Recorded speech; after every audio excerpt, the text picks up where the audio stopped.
They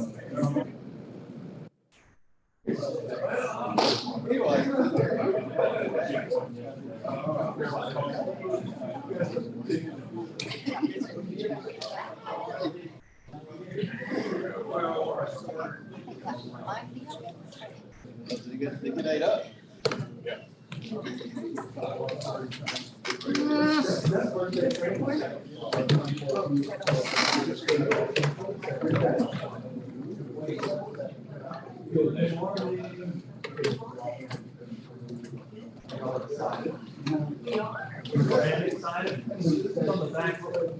Right, your seat's up here, man.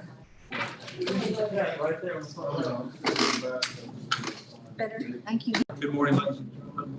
Workshop City Griffin Board of Commissioners, May 25, 2021.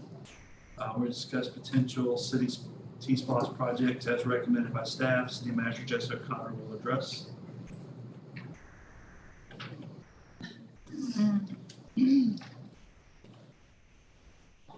Good morning. Good morning. So this is, as you all know, a little quick on what we normally do. Looking back at 2017, we did not actually establish projects until July, but we do need to go ahead and draft our intergovernmental agreement to make sure that we're on board with that with the county. So I need some kind of direction as to what kind of projects you would like to see in the T-SPOS. I've prepared a very preliminary project list, which is attached to the agenda. From what we are hearing from you all so far, we are sort of on the same page as the county. We need to do some paving. Ours always a little more expensive because we are going to have to mill since we have curb and gutter and resurface from there. So if you'll look at that agenda item, what we've also done is increase the projected amount that we will receive to $48 million. When we talked with the county, we were all under the assumption that $45 million would be a good number. Mr. Whalen, myself, met with the bond attorneys as well as Bill Camp, who is our financial advisor with Raymond James. He has a partner within that office that represents the county in the same kind of action items. And so they have agreed that a $45 million estimate is going to be too low. And a T-SPOS will actually cap what you can collect. So if you get to 45 million, you're done, regardless if you have more months of collection. So it would be a better idea at this point to at least put in 48 million. They're talking even possibly 55 million, because this 48 is based on SPOS numbers right now with no growth. Although we cannot collect the same amount for SPOS that we can for T-SPOS, there are some exemptions there. We still are sort of trying to figure out that magic number to make sure that we don't get capped before we meet the time that we can do those collections. So what we discussed at our last joint meeting with the county was that we would split Orchard Hills project, which is about $600,000. We will be responsible for $300,000. If you take our 35% allocation at 48 million, that would leave us with 16.5. So our total allocation would be 16.8. Reduce that by 300,000 for a total of 16.5. Within those costs, what we are proposing at this time is milling and resurfacing at 7.5 million, sidewalks at 500,000, ingress and egress for the city park culverts at 3 million, the state and bank parking lot and alley at 1.5 million, streetscape for Taylor Street at 2 million, and an intersection improvement for College and Kincaid. If you look at that, you notice right away that that's almost $3.5 million more that we would invest in downtown. We've been talking for a long time about downtown revitalization, and I think we're well on our way to that. But those back alleys and that parking lot back there would certainly be a huge benefit if we could sort of open that up to not just an alley, but make it a very pedestrian-friendly place that people wanted to go. So that's why we've asked to add that in there. The streetscape on Taylor was budgeted in the 2017 T-SPOS IGA, so we think that would be a nice thing to continue. This would be pavers on the sidewalks from 6th Street to 8th Street on Highway 16. So we think we've done all of this work on Hill Street. Why not go ahead and show people that are coming down 16 what that looks like as well. That would include a couple benches and things as well, but mostly that would be the sidewalk pavers. So at this point, we sort of need to know if that's the direction in which you want to go, if you want to see more money in a particular area so we can remove some. The other thing that was on the 2017 T-SPOS that we're not really sure with, and maybe Dr. Keller can help us with this, is the bridges, the New Orleans Bridge and the Meriwether Bridge. They were budgeted very low, so we're assuming at one point there was some GDOT matching money, and I'm not sure if that's still there. If you want us to look at that, we can go ahead and look at that as well. And we had $275,000 in there for each of those in 2017. So where are we at, in terms of those bridge, the condition, are we? We do know the condition analysis of the bridge, those things were, the last time that we looked at was in 2005. And then we looked at, we did a preliminary one, but it needs another take a look at it. There's no more bridge and safety money right now, so that number was just from that was 90-10 max. So what we also would need to do, and we're planning on doing this with the money that we have currently earmarked from our 2016 SPOS, is we also need to redo our streets and see where we are on those conditions. That's an old survey that we have from those. We would like to redo that with money that we currently have in the transportation for SPOS 2016 to be able to give you a better estimate of where we needed to go with milling and resurfacing. The same thing can really be said for sidewalks. We have a lot of plans, most of which are pretty dated. I think the most recent sidewalk plan is from 2018. So what we'd like to do is sort of look at the sidewalks where we just have a sidewalk to nowhere, as we like to call them, where they just sort of stop. And maybe they start back up a couple blocks down. We know North Hill is one of those areas. We know that Carver Road could be one of those areas depending on how we wanted to do that with the county. And then of course, South Hill Street is also one of those areas. So that's some things that we need to look at as a staff, but we needed a little direction from you all. The other thing that we need to discuss pretty much now is whether or not we want to bond anything. If we bond something, we need to decide the amount, and then we also have to figure out those bond costs. So anything that we sort of have as a generic amount of money that we will be spending will be reduced based on the cost, which of course are in correlation with however much we bond. I talked with Mr. Wilson yesterday. As of right now, the county does not intend to bond any projects. So they will just be spending money as they get it in. They're also going to divide up their projects to say that tier 1 projects will be spent first, and they'll have tier 2 projects. And he wasn't real sure exactly how that was going to fall at this point and what that percentage split would be just within their own 65%. And we certainly don't have to do it that way, but I just wanted to let you know that that is what they're thinking at this point. Could we have some clarification on the city park culverts in terms of what's pressing and exactly where that's at? Yes, I'm gonna let Dr. Keller speak to that because this was his project for 2017 as well as now, to make sure I don't misspeak about where he's mentioning. I would like to see some sidewalks on Carver Road, leading to the dog park. A lot of two apartment complexes there. There's a lot of foot traffic going back and forth to that store.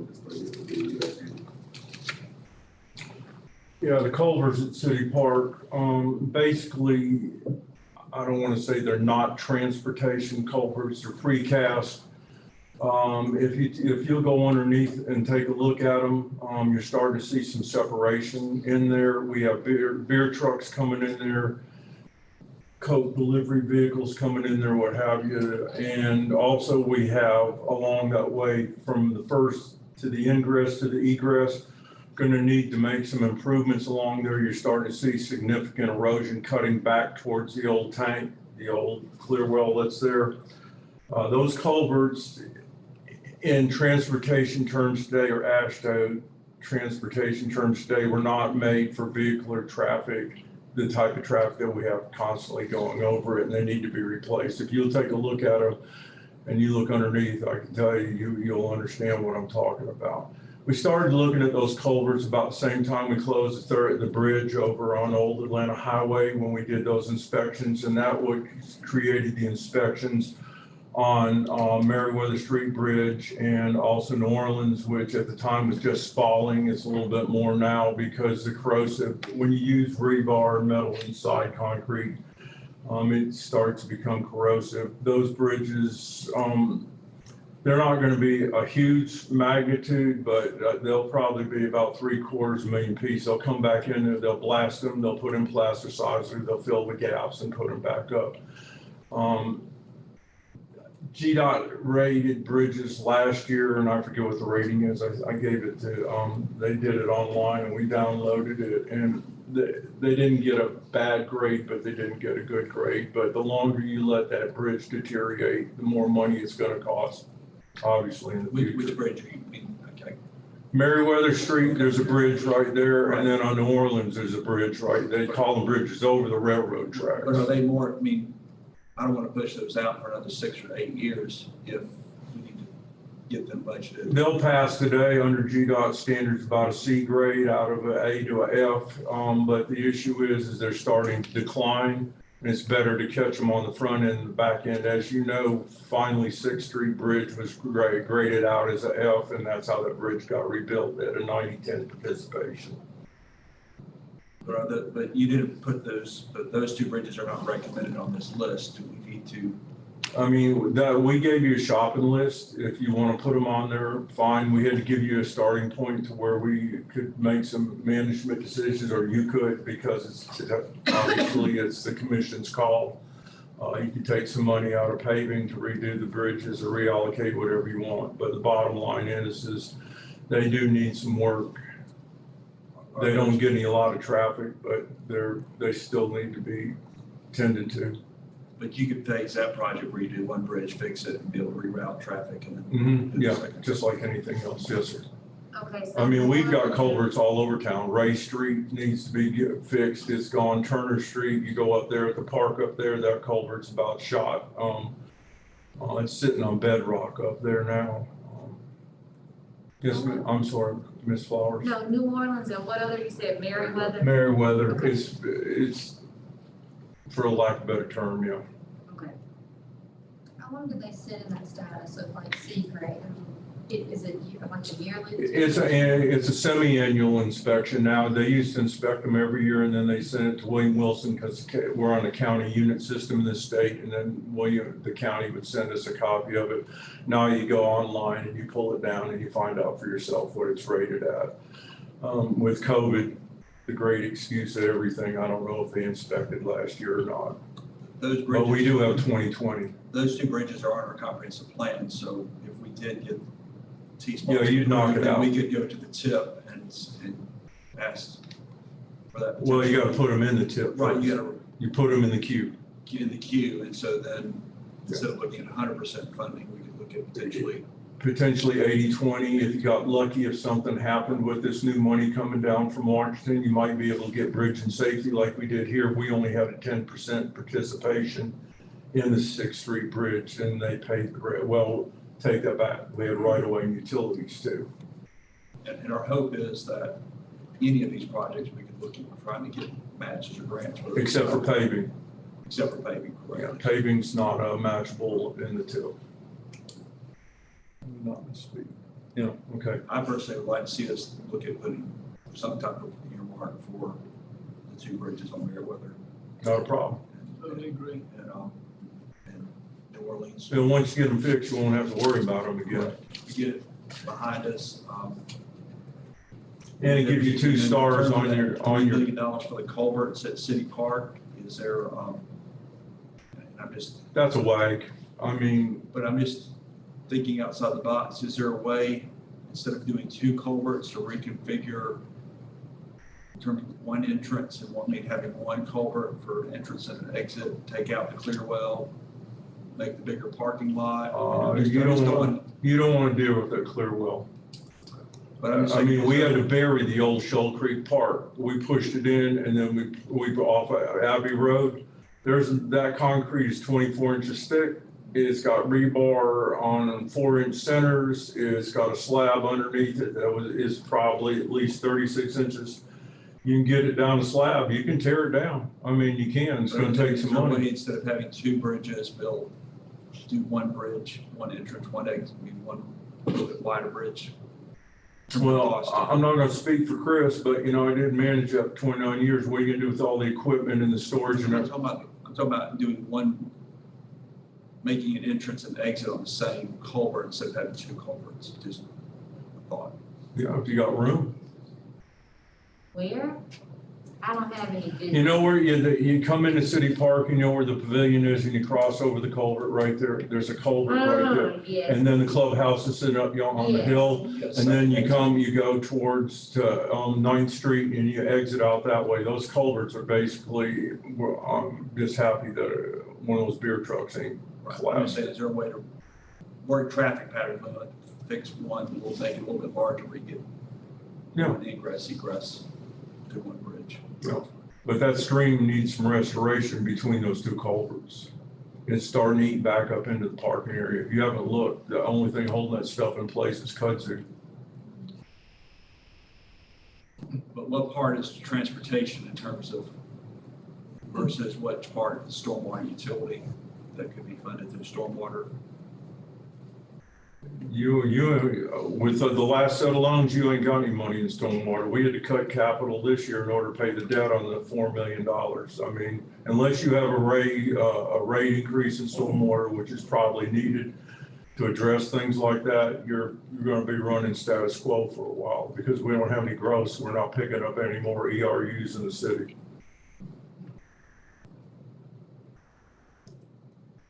So the pleasure of the board, The staff recommendation. do we want to put money in for New Orleans and Marywood Street? well, my understanding at this point is that this is just an estimate, and these numbers could not even, this could end up being significantly more. I mean, I don't have a problem with us considering that, but this could be what the actual numbers be, could take us way outside the parameters of just what this stuff is. So I guess our concern at this point is, do you want to do some of these projects that aren't just milling and resurfacing, would be the first question. If so, do you have an idea of what they are? Some of them are more aesthetic, some of them are more structural. Do you mind that a city park culvert may be questionable as to how much we would do that we could say is transportation? Do you have no interest at all in doing an intersection improvement at College and Kincaid? That's sort of the direction we need at this point. Then we can figure out some better numbers and come back to you with that. But we would be spending a lot of time and money if we try and go get accurate estimates for all of these. So we just need a little bit of direction at this point.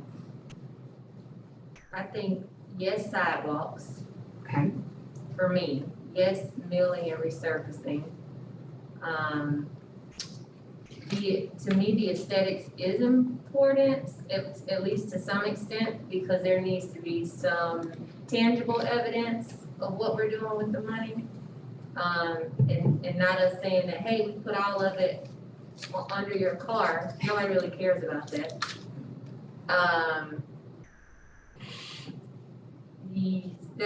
Those are for me. And then I guess figuring out financially what we can do at City Park. okay.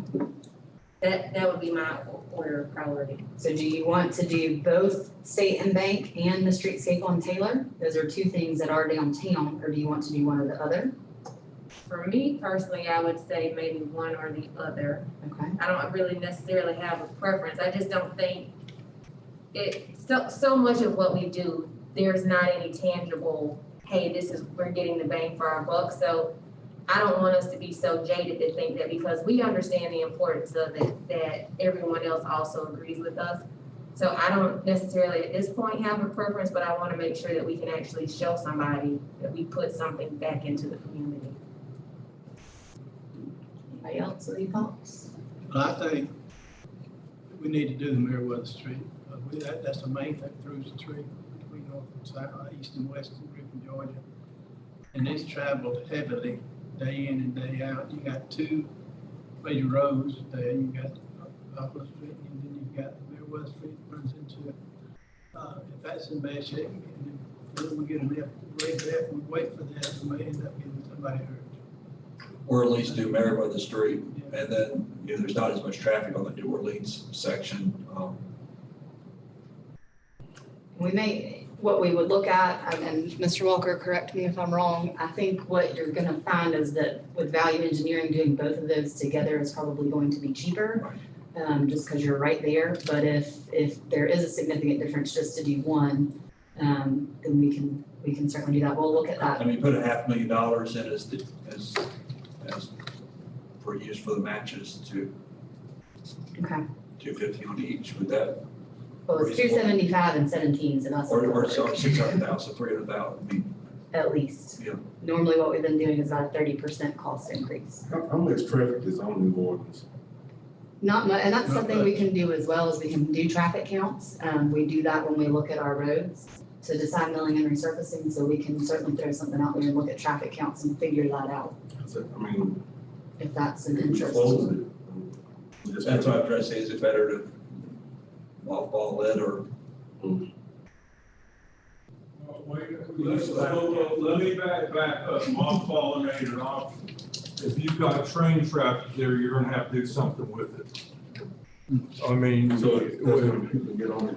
I mean, it's not just a matter of going across it from a vehicular standpoint. When you got trains in the area, you're gonna have to do something with it. And be mindful, the tip right now, we just called for the ARC called for projects. You can do a tip modification. They are already out in 2025, and that's not to say that those two bridges just automatically, because you throw them in the tip, they're gonna fund them because their priorities were in the food chain with the rest of Metro Atlanta. So I wouldn't say, that you throw 300 piece in there and that's gonna be you can be used for your match. We can work it up and make a presentation. What you do is you make an analysis of the bridge. We'll bring in, a consulting firm from, that does structural engineering.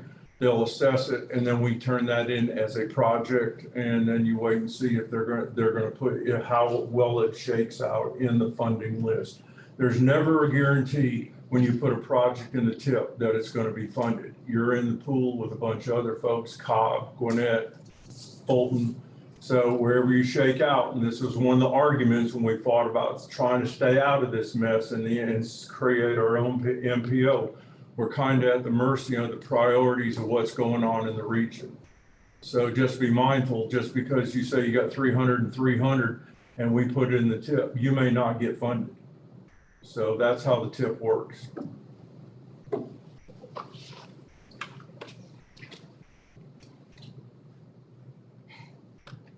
Okay, so does anybody else have any thoughts on the two downtown ones? Maybe we can get that sort of.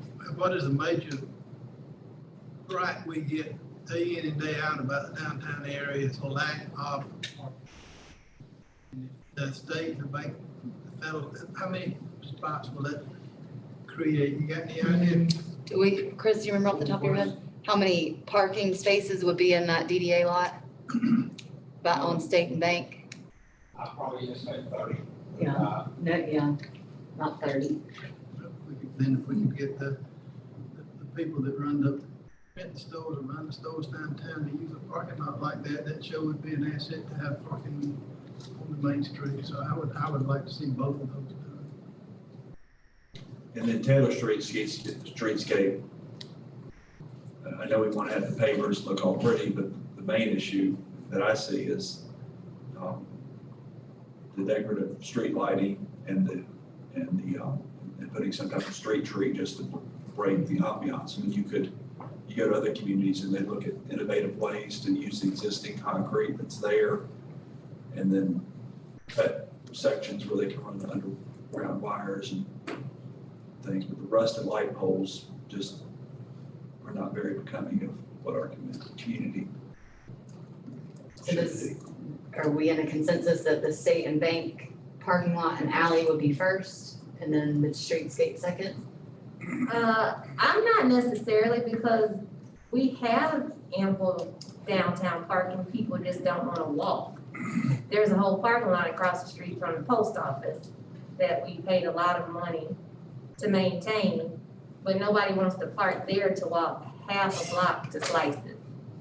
So I don't know that us putting that as the top priority is best served, because then nobody's gonna wanna walk from the alley 2 blocks over to Slices.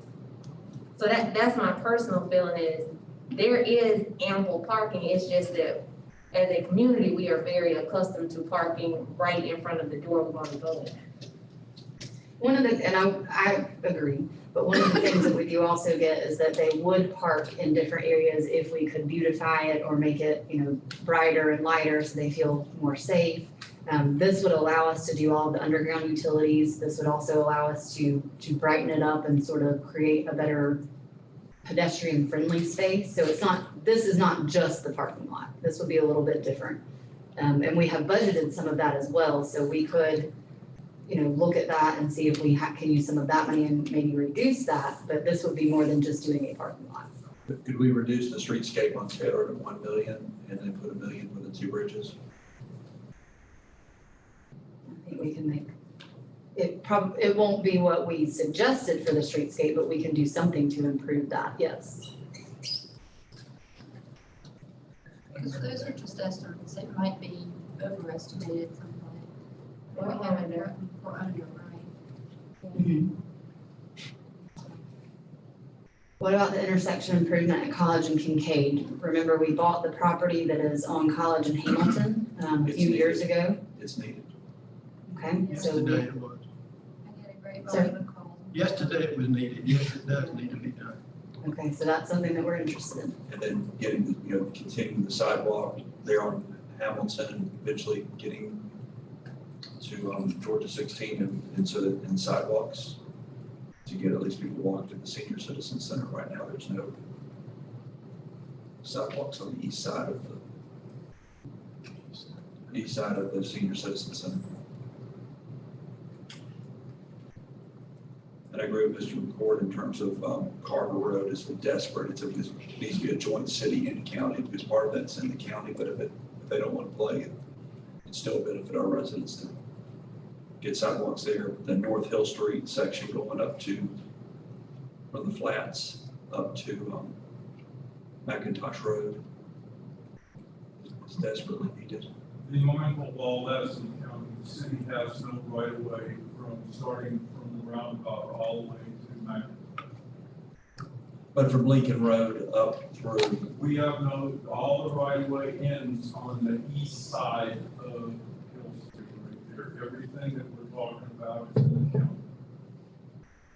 We've been here before with the county on that, trying to work with them to get it done, because that's one of the things that this work I was trying to get done, and it's in the county, and they didn't want to put any help putting money in the project. I looked at that twice.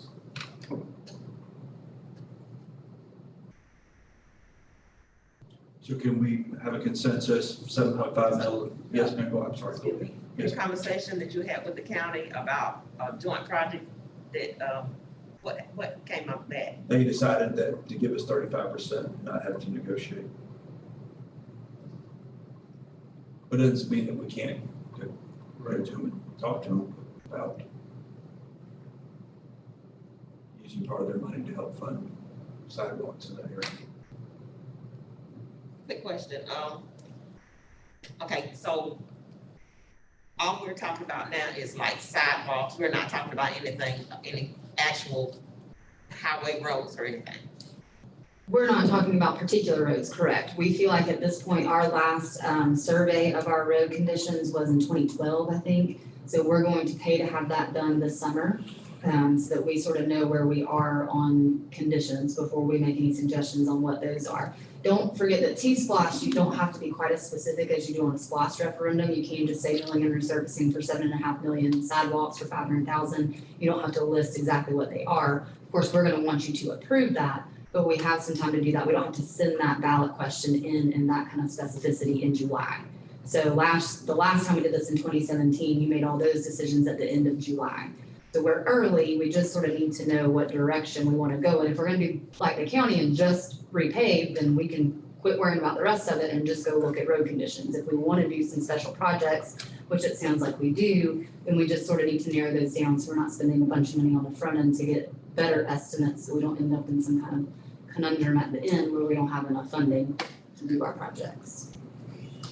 And then the biggest question, I think the most timely question is, are we going to bond anything? Because that will have to go into IGA, and we are hoping to have that drafted and on our agenda for the 8th. Based on what we've got about, I think, Mark, is $1.2 million in transportation in the current SPLOST that we foresee going into the, 5.3. so we got 5.3 million in transportation dollars, okay. So we've got a pool of money that we can use. Yes, and that was our for plan projects, And then to, and make, and then transition pay as you go to me, unless there's just something we want to get right. knocked out right away. We do intend to start Poplar and Hammond pretty quickly to show that we do have that money and we do have the ability to do transportation projects, and that's a huge one. That's probably the most dangerous intersection in the city right now. So we have earmarked that money in the current 2016 SLOSS to start that project. We think we can even do it without having to deal with our match. So we would like to start that pretty quickly once we get out the news that we will be asking for a T-SLOSS. We think timing wise that will be beneficial.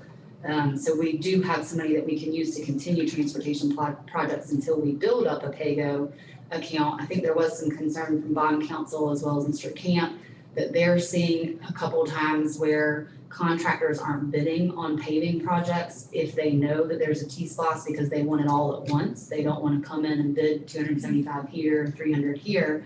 But we haven't seen that problem when we're asking for LMIG requests or proposals. So we're not sure if that would be any different when we had a T-SLOSS pass. We don't see why that would be the case, but that was one concern that was raised, that we may not get the best bids if we don't do it all at once. Does staff have a recommendation of what you would like for us to bond, or would you like to go as pay as you go? I think at this point, we would like to go as pay as you go. I think that- It would save us money in fees. So I hope the consensus is kind of a summary: milling and resurfacing 7.5, sidewalks 500,000, city park culverts up to 3 million, state and bank parking lot and alley 1.5, streetscape Taylor 1 million, intersection improvement College and Kincaid 2 million, and then $1 million for New Orleans and Meriwether Street. Does that sound like something we can all understand and roll with? Where does the structural fit in? Is that, is that part of the 7 million? When you're talking about structural repairs, is that within the milling and resurfacing? Well, I mean, you can consider that structure. I was just saying that some of it is more aesthetics, like you don't have to do anything on Taylor. There are no structural issues on Taylor, but that's just aesthetics. There, I don't know if you want to call them structural issues at College and Kincaid, they're definitely operational. So that's just, the structural issue is definitely the culverts. We have a problem, but the bridges are definitely structural. So that's your difference. Ms. Ford, did you have a question? Everybody's, we good with that, everybody? And everybody is okay with not bonding anything this time? Absolutely. Correct. Okay.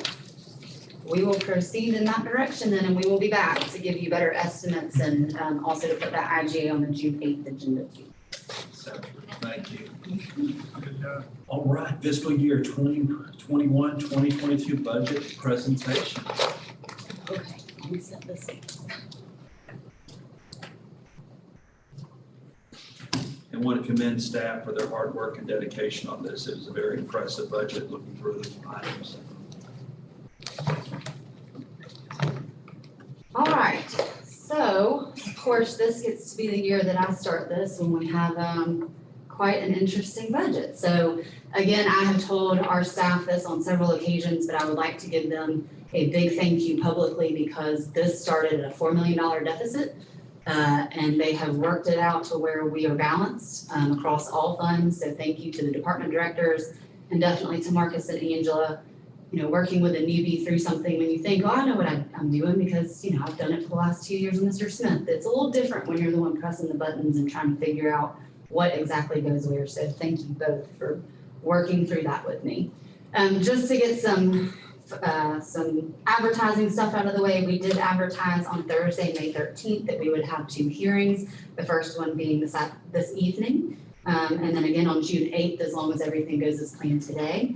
We can also vote on the budget that night on June 8th if there's some couple questions or a couple modifications, if we think there's some extensive revisions that need to be made. We do have our June 22nd meeting because GMA annual conference is not until August. So we have a little bit of time to figure it out if we need to. We've also had a copy available in the city manager's office since Friday, May 14th, and it was posted online at that time as well. So it has been readily available to the public. And as far as I know, nobody has met with me. I don't think anybody has come in and reviewed the budget document. And has anybody asked for either of you? So we haven't had any comments from the public at this time. I have talked with a few of you about different questions, and then have talked with the department directors about their budgets as well as needed. So we do feel like we are presenting what we think is a fair and balanced budget for our fiscal year 21-22. How we go through our budget process is looking at our goals. So we always ask for you all to meet with us in January to go over our goals and our areas of importance. And as you know, they haven't changed very much the past few years. So we are still talking about substandard housing. We are still talking about blight. We are still talking about employee compensation, although that has changed a little bit throughout the years. We are still talking about downtown redevelopment, and we are still talking about crime reduction. The one thing that is new, ironically, is strategic annexation through boundary cleanup. We know how that's gone the last couple months. Our substandard housing and blight, we budget mainly through SPLOST now and have since our 2016 SPLOST. We also have economic redevelopment that's budgeted for our land bank property maintenance. Code enforcement is certainly a top priority and has been for several years. And we also this year are budgeting for new redevelopment plans for downtown and the Fairmont area. We have budgeted a pay for performance increase this year. We were able to budget 2% across the board for all of the departments, but that doesn't necessarily mean that every employee will receive 2%. In my narrative, I think I explained that I certainly think that everybody has performed above and beyond, especially in 2020 through COVID, but that doesn't necessarily mean that everybody will receive 2% because it is going to be based on performance. So what we will do is that's budgeted throughout each department that their salaries are at a 2% raise, and then based on their evaluations over the last year, they will then be determined as to whether they get 0, 1, 2, 3, or however that will work out. It will be consistent across the city, so everybody that receives a 2.5 on their evaluation will receive the same percentage regardless of what that department's salary budget is. Downtown, I think, is probably our shining star right now. You can see the vitality of it. The LCI has turned out wonderfully. Now that everybody's through the headaches of construction, I think most of the comments we receive is very positive and they're excited to see what's going on. I've been out on some Saturdays and people have said, oh, is this second Saturday? Nope, this is just a regular Saturday in downtown Griffin now, welcome back. So it's nice to see that. We also have prioritized code enforcement in downtown. If you'll remember, we started that last year, and because COVID hit in March, we didn't think it fair to ask some of these property owners who are already struggling with keeping a business alive to also go and look at their building and do some renovations. So we sort of stepped back from that. We are sending out letters sort of as we speak and asking them to look into their properties going forward, because we have a lot of interest from people. They want to buy property in downtown Griffin, which is great. Unfortunately, we have a lot of people that don't want to sell it. So we need to give them some incentive to, that's great, they're welcome to have it, we want them to have it, but we want them to make it a vital part of our downtown. And so we're asking them to put a little bit of investment back into it at this point. Strategic annexation, we've done a little bit of that, and what we really had intended to do this year was sort of clean up our boundaries. We've already sort of mentioned Carver Road, a little bit of North Hill. We have some odd little fingers that sort of poke out of our central sort of circle. We think it will be best at this point to clean those up.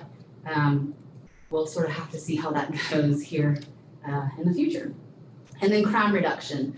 Last year, I would think that Chief could verify that it was an anomaly for us to have the amount of homicides that we did. Of course, there's all different reasonings going around as to why that occurred. Some of which we may never be able to really pinpoint, some of which we think is because of COVID. But we definitely know that we have to have more officers. At the time I wrote the budget narrative, we were 11 officers short. When you have 83 post-certified sworn officers, 11 is too many. We think we have addressed that in this budget with a $3 an hour raise for every post-certified officer that initiates activities. I do make that distinction because we have a couple that are in the fire department that don't operate in the same fashion that our police officers do, as well as our 2 post-certified code enforcement officers. So once we get and hopefully approve that raise, we do believe that we'll be able to get those vacancies filled almost immediately and be able to retain those that we have. So going through our revenues at this point, our overall revenues exceed expenditures by almost $3 million. In FY21, we projected that to be 5.7, so we're a little lower on what our revenues do exceed expenditures. General fund expenditures exceed revenues by almost $9 million. about $20,000 more than they exceeded last year. Our total general fund revenue is up without transfers, 2.4 million though. So we are up in revenue in general fund, and last year we were only up 233,000, so that is good.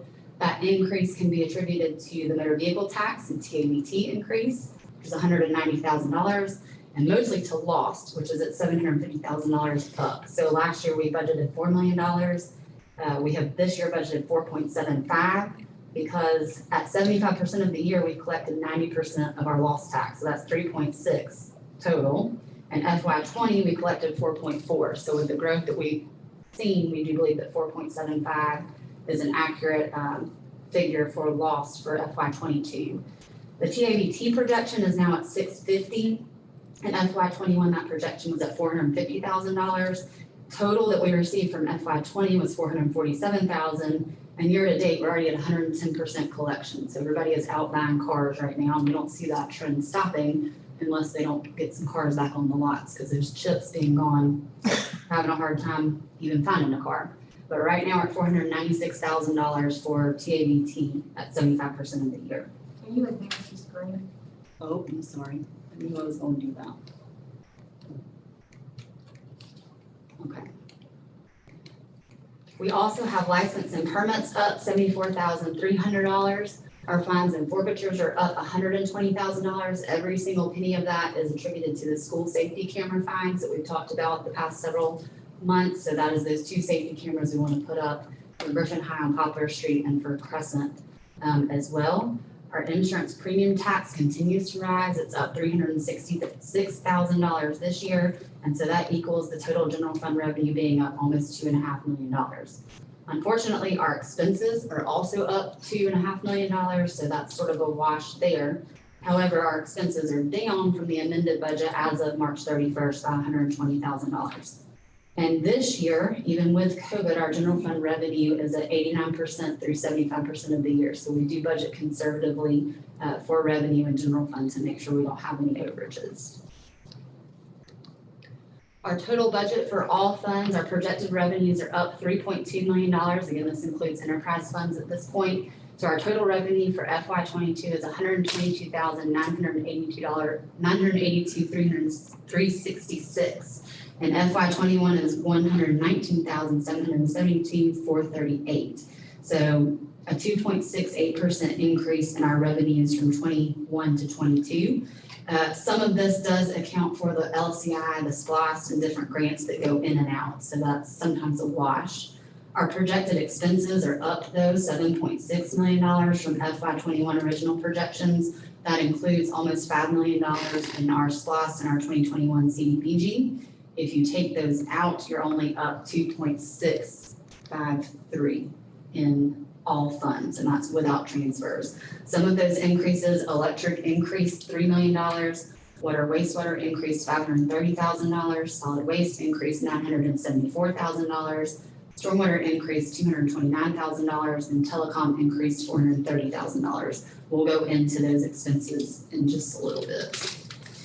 So our capital request expense highlights, we have $8 million in capital. If you look at FY21, it's a little bit of a shock, but it was $31 million. If you'll remember, 24 million of that was the major water wastewater projects with sludge management and Heads Creek Dam.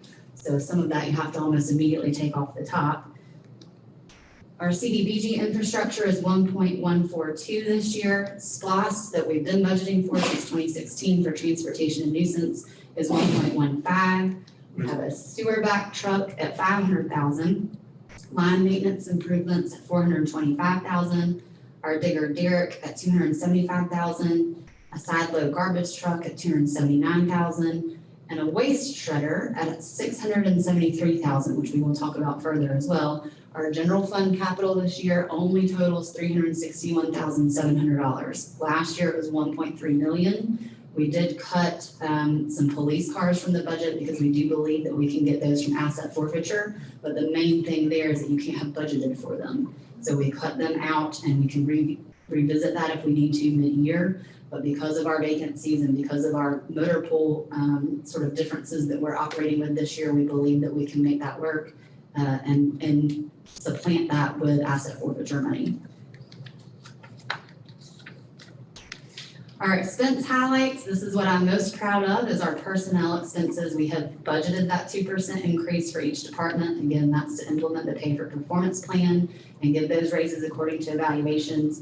Personnel is one of the biggest parts of our budget. We're at 20% of our total budget for FY22 for our personnel. That's including salary and benefits. Some of the highlights of our personnel this year is in the accounting department. We did eliminate an accountant one position because of our going to the OpenGov software. We think that will be a huge help there. IT has a lot of sort of interesting changes. They had a new senior help desk administrator. That position was actually added in January of 2021. If you'll remember, we talked about this time last year coming back to do a revised budget halfway through the year. We didn't feel like we needed to actually bring it back. We did that through some just cleanup amendments, but we did make a couple personnel changes that we've addressed just through unexpended salaries at this point. But this senior help desk administrator position was actually instituted in January of 2021. We're also changing a position to a technology integrations administrator. This is a new position with a current employee in it. So the way that this will happen is we'll have one of our employees that's currently in IT will go to this technology integrations administrator.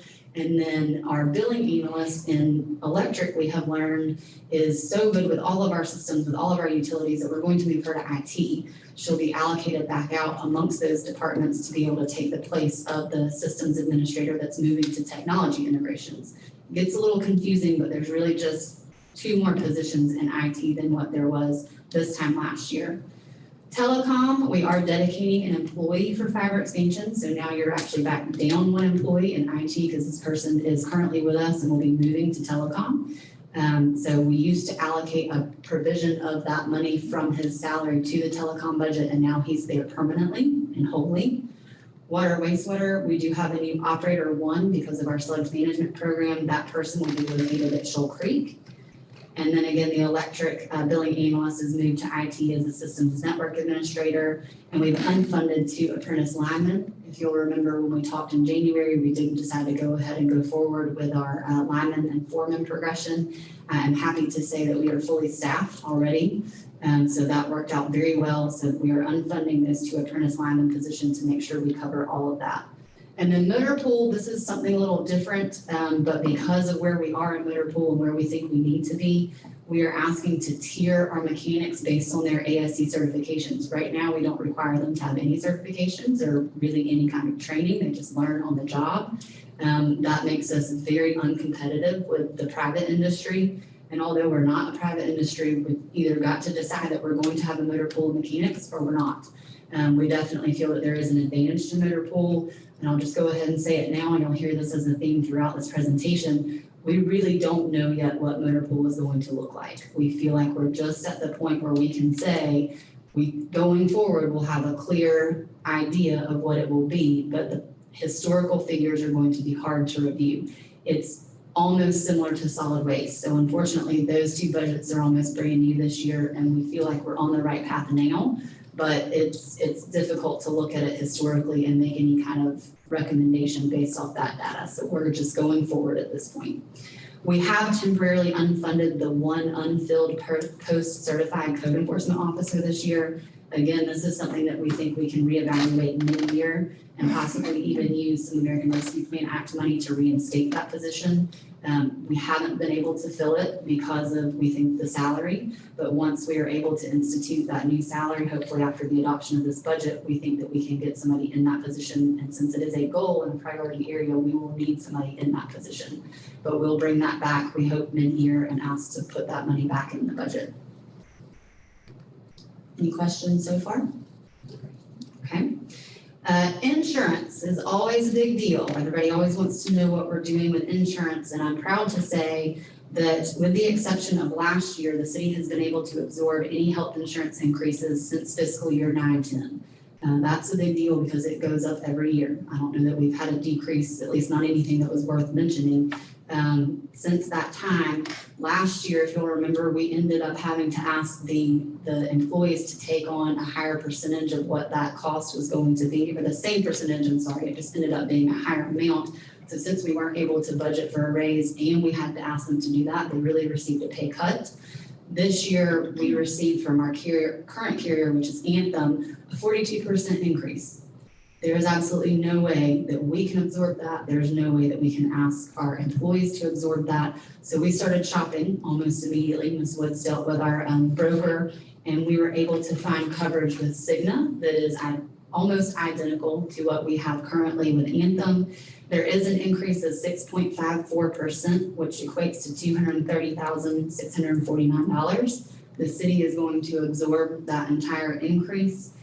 So there will be no insurance increase to the employees. That's another thing that I think this budget, we're very proud of, to be able to work that where we can keep that insurance increase just within the city. The deductible will technically remain the same. It's $1,500 deductible. It was $4,000 with Anthem, but we had a health reimbursement account that you could use to get back some of that. In all honesty, it's a little more confusing than it is helpful. So we were able to do away with that, and instead it's just a straight $1,500 deductible with Cigna, and the same out-of-pocket costs. So again, our insurance started out being quite scary, trying to figure out how we're going to deal with a 40% increase. And we're proud to be able to say that we're going to absorb that 6.5% into the city's expenses. I will caution you that our broker has already warned us that he is concerned that Cigna is just getting our business because it is a pain. I think Ms. Woods can attest that it is a pain to change insurance carriers. I think most of our employees can already attest to that, because when you're trying to figure out if your doctor is in network, out of network, if you've got to get your prescription revalidated, all of those things are costly in time and manpower. So it's not something that you want to do all the time. They think that they're trying to get our business, knowing that we're not going to want to do that again next year. We hope that we can keep our claims low this year. That's always just sort of a guess. We don't know who might get hurt or get sick. So of course, last year, everybody went up because everybody got sick with COVID. We don't expect it to be the same this year, but we do expect we'll see a significant increase from Cigna. If that's the case, we've already started looking at going self-insured. That is a little scary, but that is something that we will sort of work on over the next year to see if that's something that we'll have to do, and if so, what's the best route for doing that. So we're not going there yet, but I wanted to give you a heads up in case that's where we have to go next year. The last highlights in regard to personnel, our dental, life, and long-term disability insurance remained the same from FY21. Our property and liability insurance did increase $48,238. Of course, you add more facilities, you add more rolling stock, you're going to have more liability. So that's not unexpected. We're also proud to say our workers' comp decreased $10,585. That doesn't sound like a lot, but for us, as much as we stress safety and being prepared on the job, that's a big deal. And we want to make sure that we continue to prove that to our employees by showing them any decrease that we receive in workers' comp. Our pension did increase 1.02%, which is a financial responsibility of $251,426. It's the 22.79% to 23.81% that we'll see in our pension responsibilities in FY22. Fuel, right now, that's quite the topic of conversation, and unfortunately something that we're having to deal with at not the best time. It is always, though, volatile, so I don't think it's any different than what we were talking about last year. Last year, it was actually quite low at this time, and this year we're in the opposite direction. So in FY21, we budgeted for $2.35 per gallon for regular fuel and $2.60 per gallon for diesel. We are asking to increase that budget for 30 cents. The high that we saw for regular gas this year was $2.59. The low was $1.25. And again, that was about when we adopted the budget. It was about as low as it got. I think it was in August of last year. Diesel, the high that we saw was $2.75. The low was $2.07. So we will at least cover the highs that we've already seen. Thank you. We do, just so you all know, Mr. Schwab does look at the futures in oil prices, and we also talk with our providers to sort of figure out what they think. And I think everybody at this point is comfortable with that 30 cents increase, and we hope to see it go down soon. All right, so our expense highlights for general fund. First is management services. That is me and y'all. Our total increase there was a measly $2,700. The commissioner's budget did increase $10,617 as expected because that's the election this year. If we don't have it, at least this calendar year, we do still expect that we'll have it this fiscal year, so we expect to have that $10,000 increase. The city manager did decrease $34,844. There is no change in the city attorney. Again, elections increased $10,900.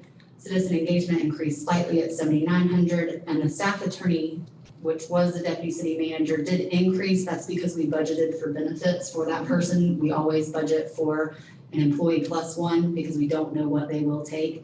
I don't have benefits with the city, so that's why that increase is in there. Okay, commission expenses, Muni code, I don't even know if y'all know what that is, but it was a pretty big expense for such a small budget, so I figured it was worth pointing out, especially this year. That is where we send our ordinances to be codified and published online. That's the company that we use to do that. Because we are, as staff, working through our code and UDC updates every month, we will be bringing a lot of those to you this fiscal year. So you'll see a lot of that money being spent this year. So I felt like that was worth pointing out to you that we do have that budgeted to be able to publish those new updates. We always budget the $10,000 for fireworks. Mayor Holberg did ask me if that was something we thought we could ask GSBTA to help us with, as well as the county, because they budget that other half. I certainly think that that's not a bad idea. My concern is they have recently adopted some guidelines as to how they want to give out that money, and I think if I understand correctly, what they want to do is limit it to $10,000 per entity. I don't know if they would say the city and the county are an exception, since it's our money that we give them to give out. We haven't gotten that far, but again, that's always budgeted. So if that's something we can get from the GSBTA, then that's just a bonus in the end. We always budget $17,500 for UGA Griffin and $20,000 for the Archway Partnership Program. And we always have a $100,000 contingency in there as well for anything that may arise that we have not thought of while we're going through budget. Administrative services, the expense increased here $1 million. That sounds frightening at first, but if you'll remember last year, IT decreased a lot because the departments had in their own budget their IT needs. This year we have put it back in IT, and I have been assured that from here forward, it will be staying in IT and just allocated back out to the department, so we don't see such a volatile shift year in and year out in these expenses. And it's hard to really make sure that you're keeping up with everything when that happens. So from here forward, you shouldn't see that change very much. Thank you. The director did increase about $11,000. Accounting decreased because of the elimination of the position by $44,486. Procurement decreased $18,960.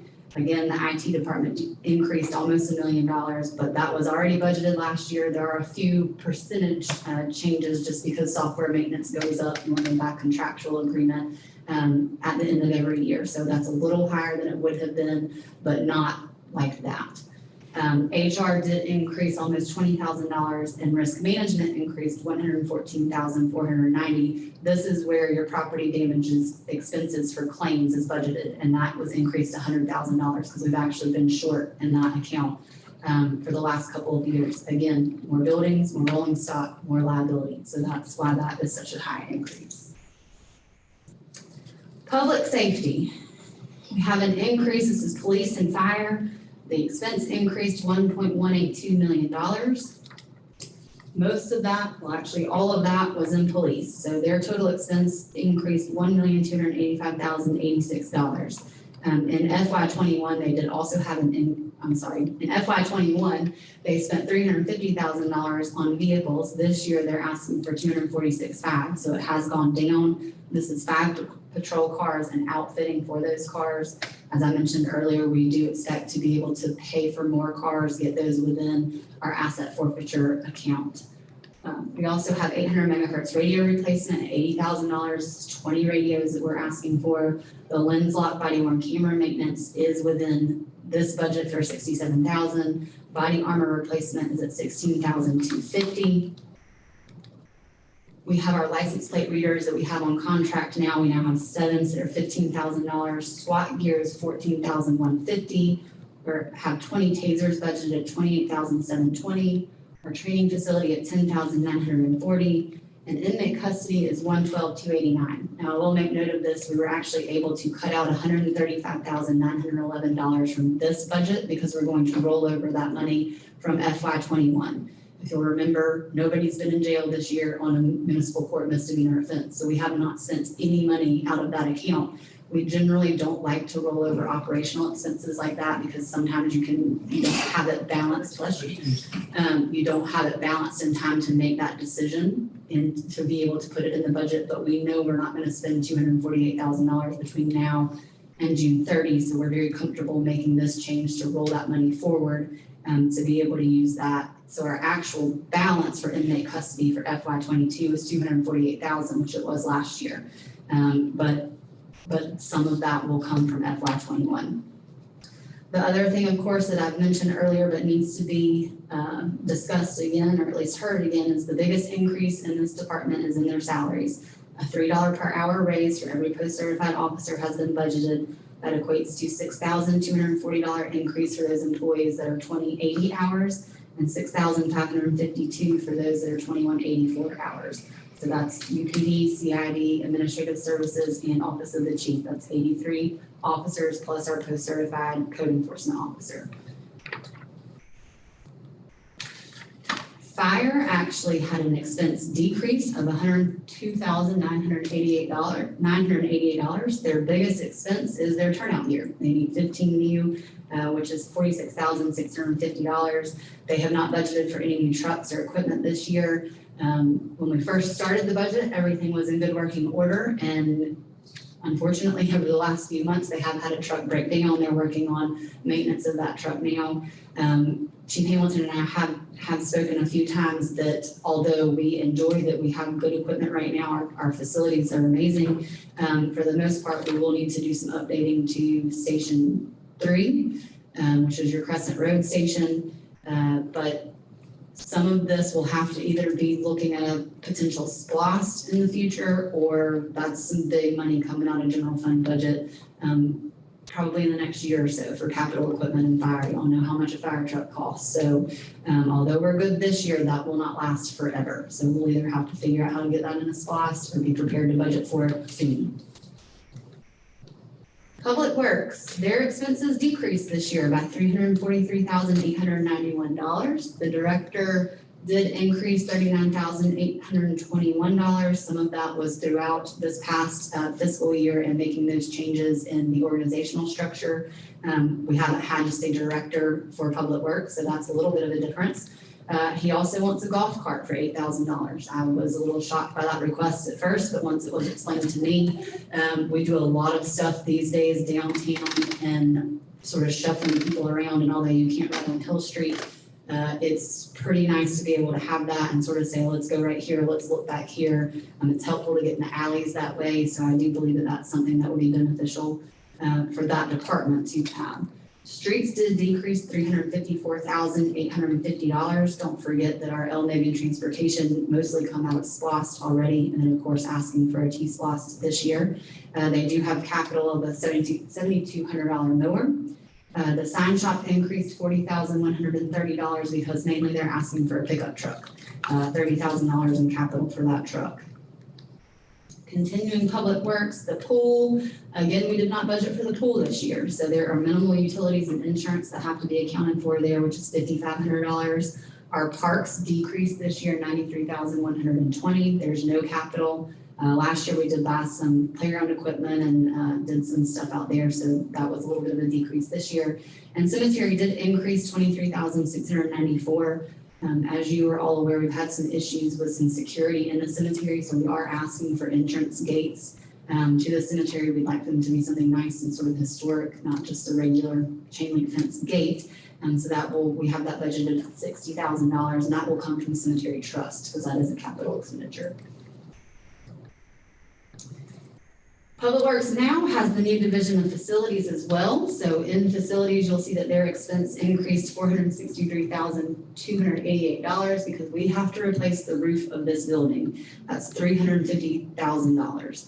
Really, the only other thing within that budget is miscellaneous repairs that we always budget for, which is our elevators, our sprinkler, our plumbing, electrical, HVAC. That's at $25,750 for this year. So that roof repair is a big deal.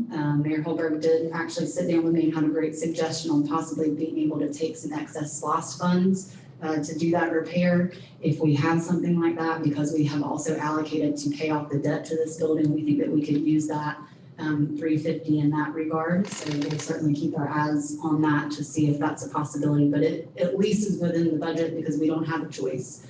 We have tenants that are paying us money that are getting rained on. So we're going to have to do something with the roof. And I think Mr. Walker has worked very hard to get it as low as he has to look and see exactly what all our options are, because at one point it was up to almost $750,000. So we think that this is about the best we can do and still do the repairs that we need to do. The other facility now in Public Works is the Welcome Center, which has an operational cost of $81,580. Some of that is paid for by the archives, which then is split between the city and the county. So the allocation to the archives is $39,690. The city pays $19,845 of that. So the remainder that was due from the general fund is $41,890. It's about a $6,000 increase from last year's budget. Development services, their expenses increased a little over $100,000. Land bank property maintenance and operations both went up slightly. The property maintenance is now $85,000 instead of $75,000, and their operations increased $300. The property maintenance, as you all are aware, is something that we are constantly dealing with. We're always getting asked to come cut this, add this to the list. So although we do need to do that, at some point, we're going to have to make a decision on how these operations are going to continue because it's not sustaining for us. So this year we are able to budget that $85,000, but we've either got to figure out a marketing plan to get some of these that we don't want banked off their assets and back into a tax producing property or some other kind of action. Y'all know we've talked about that at length, so that is still a problem that we'll have to address.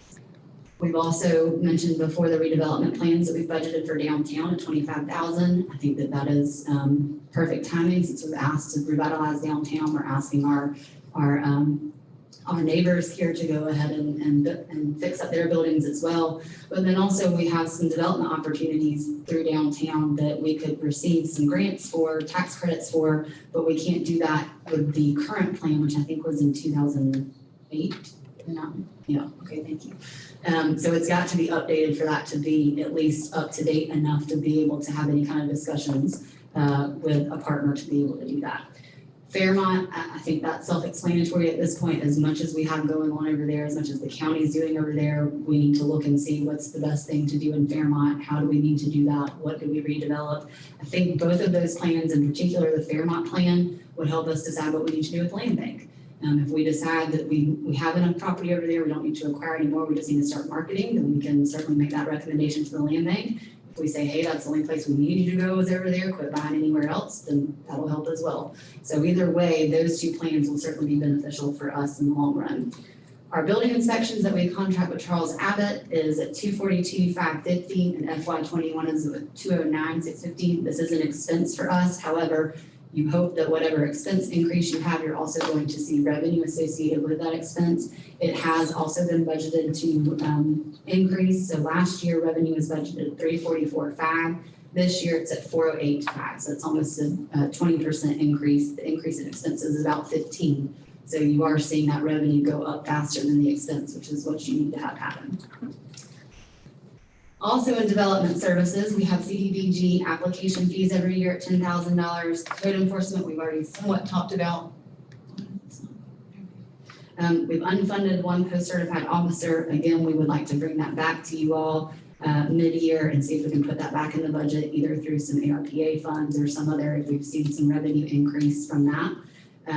We've increased the salary of the current post-certified officer to be consistent with the police department, so a raise of $3 per hour. And again, the Welcome Center cost allocation to the archives is the $39,690. Development services does not have any capital this year. Economic development, the expenses here increased $30,140. They have asked for a reclassification of the economic development assistant to coordinator. This is one of those departments where you really sort of have right now 2-man team, maybe 2.5, they can get their part-time position hired. So what we had categorized as an administrative assistant has really taken on a lot more responsibility than administrative assistant. So the coordinator position is really more of what she's doing at this point. So we have suggested that reclassification. We hope to continue, as long as the city can grow, we hope to continue to grow that department as well. Historic City Hall facilities did increase. It's at 66,110 this fiscal year. Last year it was 53,440. We have a little bit more historical data for HCH now. Unfortunately, we should have 2 years, but we can't really base last year's off of what we hope to do this year because we didn't have any rentals. So we do think utilities will be still sort of a guess because we didn't get to use it very much. We have conservatively estimated $14,400 for revenue for rental. Last year, we budgeted $12,000 and we were just quite cocky about that when we were standing up here about how well that was gonna go because everything was gonna be lifted in June. And we were quite wrong. So we hope this year that we'll be a little bit more accurate in that estimation, and that's pretty conservative for what we think that building's worth. And we have looked at what other places rent for and then what the quality of our facility is. So we think 14.4 is a no-brainer as long as we can be allowed to rent it. We open that for events now? Yes, we can have events now. I'm not sure how much we have publicized that, but yes. We are already getting requests. Good. We were able to host a few back in December when it had sort of relaxed a little bit, but it was very particular to those 50 to be able to social distance. And so we had a few for Christmas parties, but not like we expect to have. That is the expense highlights for general fund. Does anybody have any questions before we move to enterprise fund? Take a second.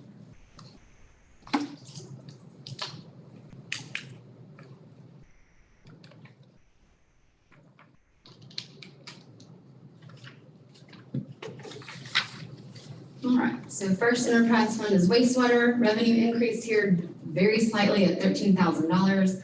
Expenses increased a little bit more than that, $405,817. Shoal Creek wastewater treatment plant is up $77,000. Potato Creek is actually down $105,000. Cabin Creek is up $66,000. Bland Mill is up $34,000. The lift stations are down $26,000. Wastewater collections increased $12,059. And the biggest thing is our new entire division under wastewater of sludge management. That budget is $277,440 this year. Again, that is from all the sludge GFA notes that we did last year. We felt like this would be easier to have a separate division for sludge management than trying to divide it up amongst the different plants because it's coming from everywhere and it's going everywhere. So this seemed to be a little bit easier at that point. Total wastewater capital is $831,050. Last year it was 9.3, so that's nice to see that down this year. We have a slope mower for $30,000, 2 F-250s with gooseneck trailers. This will haul the sludge from the different plants to Shoal Creek. That's at $39,500 each. A hoist system to lift the sludge, I think, at $45,000. Manhole liners at $75,000. A sewer vac truck, $500,000. And sewer line rapid assessment tool at $36,000. With this new program, we're seeing additional costs in utilities and of course the new position in the sludge management in wastewater, and then changes to some plant operations. So it's a little interesting how it's working. Some plants are going down in their utilities, some are going up just because of the operations that will be occurring at those plants based on the new sludge management program. Any questions about that one? Okay. In water, our revenue unfortunately decreased $154,449. Residential is expected to increase $264,000. Commercial is expected to increase $78,000. Our industrial or institutional has decreased $52,273. And our biggest decrease is in our wholesale customers at $255,688. Spalding has actually decreased $486,242. And Coweta has increased $266,100. Our expenses increased as well, $124,798. Steel branch is up $272,841. We're replacing wires to the actuators there for $45,000. a IT web access allocation at $46,120. Operating supplies are up over $20,000. This is where you're seeing the chemicals and the rock and the asphalt, all of that is going up. And electricity at this plant is going to be up $85,000. Harry Simmons decreased $445,000. Most of that in FY21, we budgeted for some pumps, and so we don't have that in the budget this year. That's that rebuilt there, and that was $420,030 for general repair and maintenance services that went down.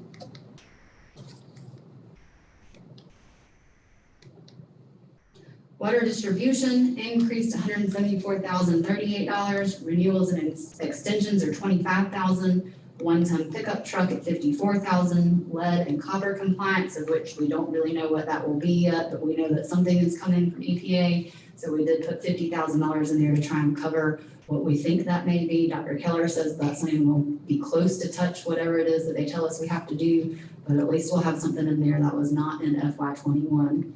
Operating supplies again are up $25,500, and we're also replacing a lot of our Neptune meters. That's $471,250. So that's your main expense in water distribution. Our meter division increased $21,479. They are asking for an F-250 pickup truck with a service body at $38,800 and leak detection data loggers at $46,400. My probably least favorite thing to talk about in water is our debt service. These payments that you see up here are only the payments that we actually make in FY22. This is not total amounts of these loans. So the debt service payments for FY22 were $6.8 million. That's principal and interest. The reservoir bonds are $4.4 million, $3 million in principal, $1.477 in interest. That total actual bond is $59 million. Flint River Pump Station GFA loan is a payment of $319,640, $272,140 in principal, $47,500 in interest. That total is a GFA note at $5.775 million. It's a 20-year note, 1% interest. Potato Creek Wastewater Treatment Plant GFA loan is $541,470. That's a $12.7 million GFA loan. It's a 20-year note, 1.71% interest. Cabin Creek Wastewater Treatment Plant GFA loan is a $788,800 payment this year, $666 of which is principal, $122 of which is interest. That is a $15.5 million GFA loan for 20 years. It's less than 1% of interest. The Still Branch generators are a $61,740. It's a $2.25 million GFA loan. It's a 20-year note, and we don't know the interest yet. That's still estimated. So the principal is $51.2 and interest at $10.4. Shoal Creek, which didn't even get added to this one in time, but the actual we have just recently found out what that will be. It's $450,730, $354,560 is principal, $96,170 is interest. That's a lot of debt. Other items that we don't even have accounted for yet because they're bringing new notes it's about $19 million. That's all the sludge stuff we talked about last year. That's the dam, and that's the new sewer back truck. So $19 million just in principle on those notes as well. It's a little frightening. Watershed management, the entire department expenses, the total water capital is $379,300. Total wastewater capital is $831,050. So their total capital is $1.21 million. Last year, their total capital again was $24 million. Most of that was their sludge management program and the dam. So this is a lot easier to swallow this time. Their transfer, of course, is capped at $1.8 million. So they have $174,402 reserved in their water wastewater fund. The electric department, unfortunately, their revenues are projected to decrease $587,891. There is no change in the residential service, so that is being budgeted the same as FY21. Commercial service has increased $376,000. Industrial service has decreased $325,000. Our PCA and ECCR is projected to decrease $266,781. And our all-system sales has decreased $255,000. We don't really have a lot of all-system sales taking place right now. That's something that MEAG handles for us. but they have gone down the last couple of years. And delinquent penalties very minimally decreased $1,600. We do have 3 contracts with third-party sales to Evergreen, Hartford, and Robertsdale, Alabama. They total $1,151,160. So those are still just by contracted price, also just a sale of excess capacity that we provide to those 3 communities. Also, we're currently working with ECG on an updated cost of service study. So we'll know in the next few months exactly what we need to do to make sure that we are actually able to pay for the cost of service that we are providing. Their expenses increased $3 million. It's Vogel time, we think. So this is what we're planning for, but we've been planning for it for quite some time. So at this point, I think last I heard November-ish is what we're expecting. So some of just the things that we can control are the F-150 pickup truck. That's the deputy director's truck. We made a deputy director last year, but didn't give him anything to drive. So he does need to be able to get around. He's the one sort of in the field probably more than Ms. Freeman, so we're asking for a pickup truck for him. Line maintenance and improvements at $425,000, which is always in the budget. System protection at $150,000. Again, the bigger Derek at $275,000. We get people in here, and again, we got to give them something to drive. So this is for our line crew to be able to get out there and work for us. The security lighting LED upgrade at $250,000. New customer construction is at $300,000. That's a good thing to see because we have done a very good job of getting those customers at the Lakes at Green Valley that do have a choice. All of them are with us now, and we hope that that will continue. So we do have to budget for being able to put in some construction out there to be able to get their business. We're hoping to finish our LED conversion for our streetlights. That would be $200,000. We again budgeted for downtown beautification. This is some of that money that we've been trying to build up over the years to get it to where we can actually use it to do something significant. So this year we budgeted $50,000 for that. And then the Station 8 reconfiguration that I feel like we've been talking about since before I was born is $150,000. And hopefully we're about to the point where we can pay for that as well. Where's Station 8? Station 8 is out, is one of the industrials. So 4 and 8 are serve Lakes of Green Valley. Yeah.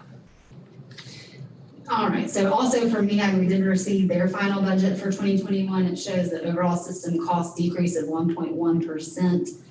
Very nominal, I'm sorry. They do believe that there's gonna be less coal burn projected in 2021 and a reduction in forecasted natural gas prices. They have a little bit of a decrease in their just administrative and general budget, but really nothing even to hardly talk about for our portion of that budget. Expenses continued for the electric department. We are able to budget this year for the Highway 16 LED Phase 1. This is going from, coming in from the east side of town, sort of like we did on the west side back over.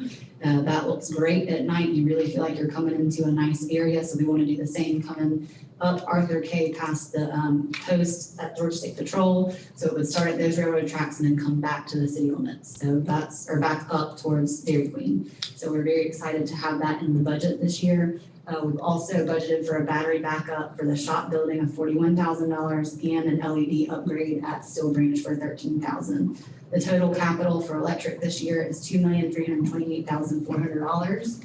Last year it was $2,800,000, so about $500,000 difference. Their general fund transfer this year is budgeted at $8,712,440. It's about $100,000 less than they transferred to the general fund this year.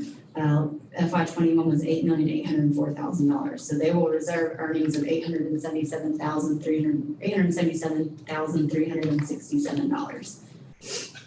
Do we have any questions about those so far? On electric, Yes. 3 expense increase on the Vogel, $3,010,000. Is that paid out of our cash flow or is that paid out of the municipal reserve that we have? That's going to be paid out of the short-term trust. Correct. Yes. We're gonna pull $240,000 a month out to cover the $2.4 million increase that's already scheduled in the MEAG documents for our maintenance for the debt repayment for Vogel. And that total amount in reserve right now is 37 billion or something, maybe plus or minus. That's the one report I got. Oh, We'll get it, we'll get it. no problem, thank you. I'll get it to you in a second. Okay. All right, while he's looking at that, we'll go ahead and go to solid waste. That might take a little explaining. Okay, so I am proud to say that just in a few short months, Mr. Ennis has come in and increased solid waste revenue by almost $1 million. So that's $978,190. Unfortunately, we have also learned that we didn't spend a lot of money in solid waste, I think, to try and cover up the shortfall that we've had for a few years. So we didn't budget for any capital for quite some time. We can't do that anymore. So our expenses do exceed revenues this year of $56,218. We do feel like we have a way to make that up, and we feel like next year we won't even be in this predicament, and to turn something around that quickly, I think is going to prove that it is a very viable and very, could be a very profitable enterprise fund for us. The residential collections have increased to $160,000. Again, that's some of the housing that's being built. Our commercial collections, we anticipate to remain steady, so there's no increase there. Yard waste collections increased $94,000. Again, that's just based on number of houses. Transfer station fees have increased drastically over the last few months, so we are projecting a $300,000 increase for them in FY22. Roll-off fees, a nominal increase of $5,000, and landfill fees, probably our best performer right now and the best turnaround that we've seen, so we're increasing those fees $405,000. Recycling, we don't expect to receive any revenue from recycling if we remain in the current contract. Mr. Ennis has worked very hard in talking with a couple of different providers, specifically Amwaste and American Fiber, in regards to how we can sort of change what we're doing with recycling. We're trying to balance what they think they can do for us with what our sort of detriment would be to get out of the Sunoco contract. If we had to break that, we would have to pay for disassembling the baler and those kind of expenses. So we just are going to have to weigh the benefit of changing companies for recycling from what the expense will be to get out of the Sunoco contract. I think that still has a couple more years in it if we don't do that. So we'll have to sort of just do that mathematical equation and go from there. But there is a little bit of hope there. The expense, though, did increase. It's $974,805 increase this year. They are asking for an F-350 pickup truck with a dump body. This is for your backdoor customers. I don't know if you've seen lately, but what they refer to as a Pac-Man truck has broken down. So they have not been able to do anything but pick up with a regular pickup truck. Driving around with garbage in the back of a regular pickup truck is not going to work for the long run. So we were asking again to sort of replace that with a dump body. The Peterbilt side loader for residential at $279. Landfill, we've had a lot of issues over the last 6 months or so being able to keep that road to the landfill clean. So we would like to pave at least from the scale house back out to the Shoal Creek Road. So that's $50,000. We'll also be asking for a broom sweeper to be able to sweep those wheels before they get back out in the road at $40,000. And the biggest cost right now is a landfill waste shredder at $673,120. Again, Mr. Ennis has done a lot of research on this type of equipment, and as you all remember, a few months ago, I brought to you that we had really lost a lot of capacity in our landfill. We are going to work on an expansion to the landfill now, but that's only about a 5-year process. We don't have 5 years left in our landfill. Even though we do feel like we have corrected a lot of the problems that we had, our sequencing is better. Our compactor that y'all gave us the ability to repair has helped tremendously. A waste shredder, though, in the studies that we have reviewed, can increase capacity by about 40%. So at this point, we're sort of buying back a year. And for every year that you have at your landfill, it's $1 million in revenue. So if you're going to spend $673,000, which you're going to be able to do a lease for, so you're not going to spend that all at once, we feel that it's a no-brainer to go ahead and purchase that to gain some of that capacity back at the landfill. And then even going forward, if we're able to be approved for that expansion, that is always something that will be able to help us. So what it really does is you put that waste in there and it shreds it. And so it compacts it for you before you even put it on the cell. You get on the cell with that compactor and you really are able to make it as small as possible to get as much as you can within that cell. In term, Just gonna say, neighboring landfills and most, all of them have shredders today, do they not? No, Very few use shredders. With us being a C&D landfill, we use all big bulky stuff. So you can take that and compact it down. It gives you better compaction, which extends your life of the cell, which is a imaginary line in air, which is called airspace. So the more you compact, the less you stay from that line, which gives us more life in that cell than in the landfill overall. In the yard waste, the yard waste is not going to landfill, that's going to a separate area, correct, that could Yes. potentially be shredded, and is there a market to sell, or is anybody picking it up? Right now, I have a contract to have it shredded with Conoco. They're supposed to come out this week with shredded, but we don't have a market right now with this. When you shred that, you can actually bury that decomposes. and I know in the past, we've also even allowed people to come out there and get, if they want to bring a bucket and get some mulch, they can do that once we get it shredded. Shredded, we can also advertise free mulch, and it's probably, the city's probably gonna give it right now, we can get it shredded. It had to be shredded in about 3 years. So, the process of getting all that shredded now, and then we'll have it shredded quarterly. There's a shred company over there in Shadydale, that know their bags, mulch and stuff, whether at times we've looked at possibly marketing and sell to industry. We can look at that, but I did not.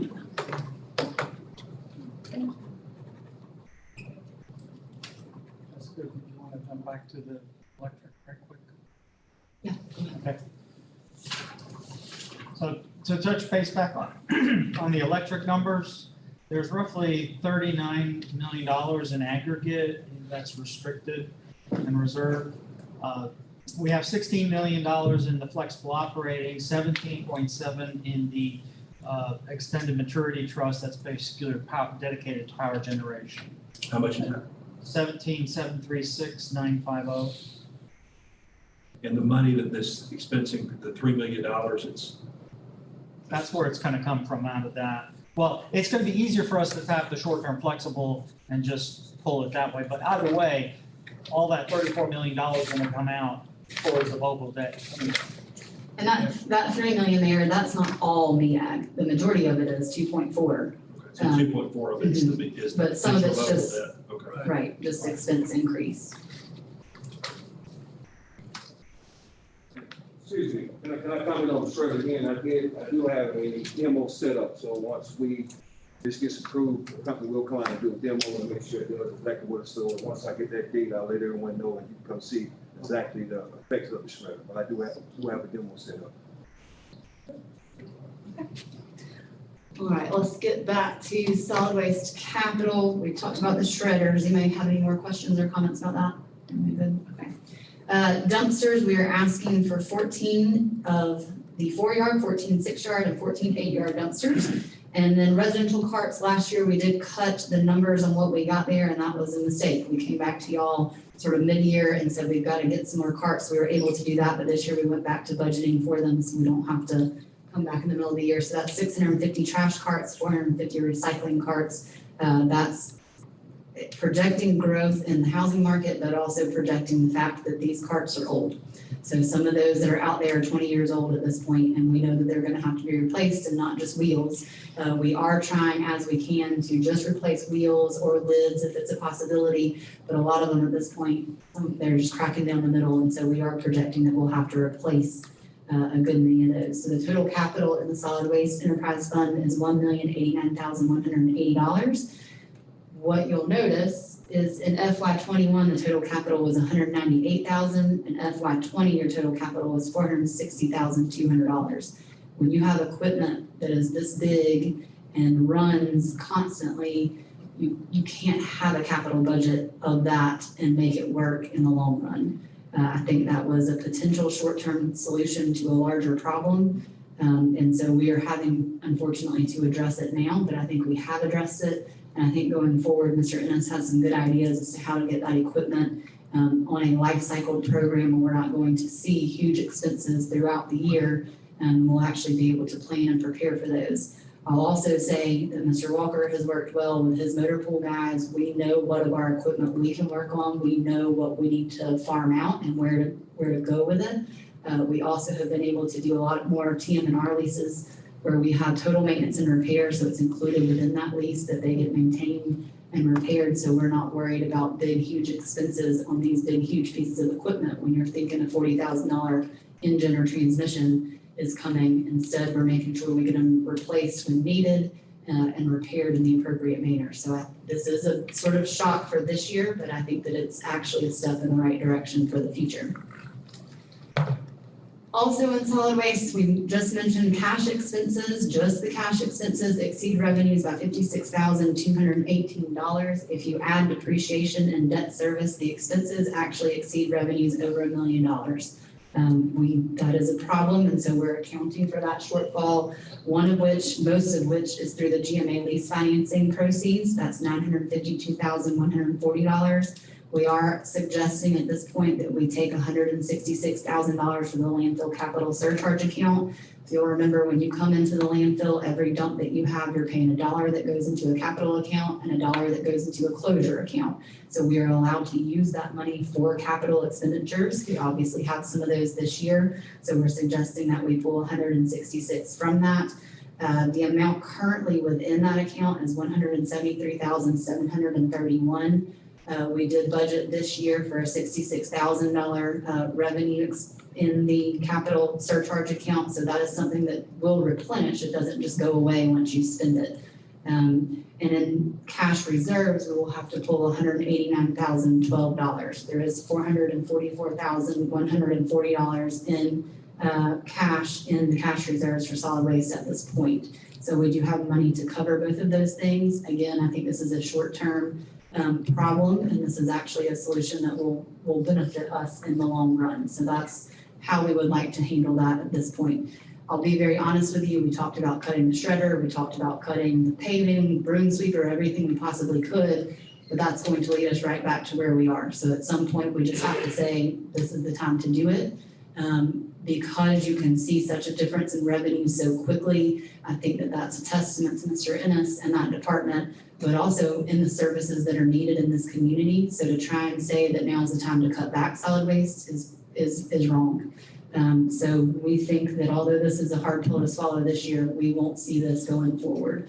We'll actually see a benefit from this department, and I'm excited about that. I enjoyed being solid waste director for a few months. This is one of the first times that this has happened, like within the last 10 years or so, that we've had such an increase. No. Is it the first time in the last 10 years or so that we've had such an increase in expenses? I guess you mean like one particular department? Yeah, it was solid waste. Oh, It it's was solid just waste. such a shock, and Yes. understand what's happened. Solid waste, traditionally, we purchased old equipment, used equipment, and there were no maintenance agreements tied to it. So when the T-Rex from years ago broke down, every time it's $40,000, $60,000, $80,000. So we had to cut here to pay for that. And so we controlled it that way, but then we sacrificed the future of the operations. So the volatility in the expenses is going to flatline. It's going to go up, but the volatility will flatline. We're going to control our cash outflow.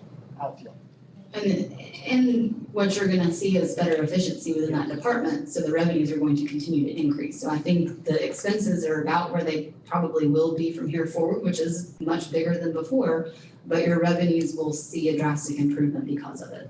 And so that difference will be much higher. And your revenue's increasing Yes, a lot. 13%. Jessica, when this equipment is down, even though we've got these maintenance leases now, do we get replacement equipment used during that time? Is that a problem? We can, if we have a TM&R, but a lot of times by the time they're able to repair them and you get that all situated, it's a moot point. Those couple days, that day or two Right. that the equipment's down is not going to hinder the operation, especially when you have that shredder being serviced every month. It comes in, they do the oil change and all that stuff. They do PMMs on it. Every quarter they come in, they revamp it. That's going to ensure the efficiency in the landfill. Well, just sort of to that point, at the transfer station, unfortunately, we do have two old tractor trailers. They get 3 miles to the gallon. when we bought them, they were old and they're older now, and they take a lot of maintenance and repair. And although it saved us some money to not have to buy a brand new tractor trailer, we've shut down the transfer station 3 times in the last couple of months because there's too much garbage on the floor, and there's too much garbage on the floor, you get a fire. And we're not going down that road again, so we have shut it down, and we've lost revenue for those. We've done it a couple of times at like 3 o'clock on a Friday, and I hate doing it, but I'd much rather lose an hour and a half than I would 5 months. So we see that still currently because of the disrepair of some of our equipment. Unfortunately, we couldn't budget for a tractor trailer this year, but that is something that we will have to look at going forward. And right now, we've actually had to spend some money leasing them because we only had one, and you can't operate a transfer station that's bringing in that much trash with one tractor trailer. So we're trying to figure out the best way to handle that as well. So we're just sort of taking it one step at a time. We're pretty comfortable with the landfill. We think that equipment is going in the right direction. So transfer stations more than likely going to be next. So look for that next year, I guess. Thank you. All right. Any other questions about solid waste? Okay. Airport. Our total revenues in the airport, which includes transfers, is $1,478,546. That total operating revenue is $422,151. Spalding County operations account for $177,523. And don't forget that they recognize operating minus depreciation and debt service. Their debt service is $366,700, which is $335,675 for FY22. They are paying us back $31,025 for the prior years that we paid. There's a slide that goes into a little bit more detail in just a minute. So the transfer from the general fund by the city is $528,198 to the airport. The expenses at the airport this year are a little over $1 million. They are asking for a 4-door crew vehicle to get people around on the airfield. That's $30,000. Again, the debt service on the airport for the city's portion is $335,675, $250,000 of which is principal, $85,675 is interest. And this will kind of clarify for me that we're making payments on the $7 million combined, and it'll be paid in full, I think, January 1 of 2000. Yes. If you look at this slide, you'll see that the city paid 100% of the debt service on the bonds for the new airport. For those payments that were due from January 1, 2016 through January 1, 2018, unfortunately, the county was not able to do that at that time, but did enter into the agreement saying that they would help fund the new airport. So the debt service that we pay is $671,350 that's split between us. Beginning July 1st in 2018, Spalding County started reimbursing us for the amount that we paid those first couple of years. So that amortization table shows the county paying the city $15,512.29 on July 1st and January 1st each year, and that final payment will be made on all of that January 1st of 2030.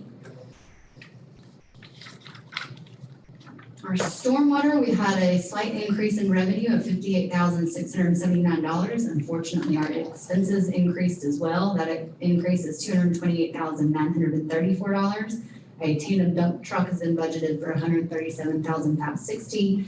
A mini excavator at $89,240, and a zero-turn mower at $11,590. Our total capital for stormwater is $238,390. The debt service there on the notes that were mentioned previously is $393,700 in principal and interest. $333,000 is in principal and $60,000 is in interest. So they have a restricted amount of $21,290 left over. And of course, that's restricted within that fund by law. Telecom, this has gotten a little bit different this year because we have increased the operating revenue by $416,383. Their total revenue is $945,500. $438,800 is from fiber leases. That's actually a decrease from FY21 because the AFN contract, if you'll remember, it decreased by 15%. So in order to keep them as a customer, we did have to decrease that contractual price by 15%. We have a new charge that we have never seen before and was briefly mentioned in the water department's expense slide of internal service charges. What we realized is that we really have never charged ourselves for a service that we would have to pay anybody else for if we were using AT&T or Comcast. So each department is now paying their share of the telecom fiber that we receive from telecom. Those end up equaling $456,700. We split those out based on all kinds of technologically significant terms that I don't quite understand, ports and phones and what else do you call those things again? Internets, there you go. So that's what that is. And then we always budget a $50,000 year-end settlement from Georgia Public Web, who's our internet provider. So the transfer to the general fund, we have been splitting that half and half. So telecom will reserve $7,400 and then they'll transfer $7,400 to the general fund as well.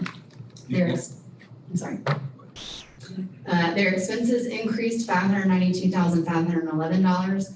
A lot of that, over $100,000, is in that telecommunications manager. Again, that position is coming from IT into telecom specifically, which used to be just an allocated percentage of an IT employee. They also have $40,000 budgeted in professional services. This is for fiber expansion. This is for our medical overlay district, as well as $75,000 in fiber network repairs, $71,200 in operating supplies, which is your cable and your fiber. And then $100,390 is what our bill is from Georgia Public Web for then us to resell those services for internet.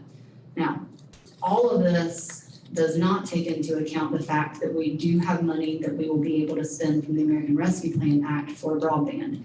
We felt at this point that if we could get a budget done without creating any kind of appropriation for money that we don't really know yet when it's coming, how it's coming, and how we can spend it specifically, that would be more fiscally responsible than preparing for something that we don't really know 100% how we can spend it.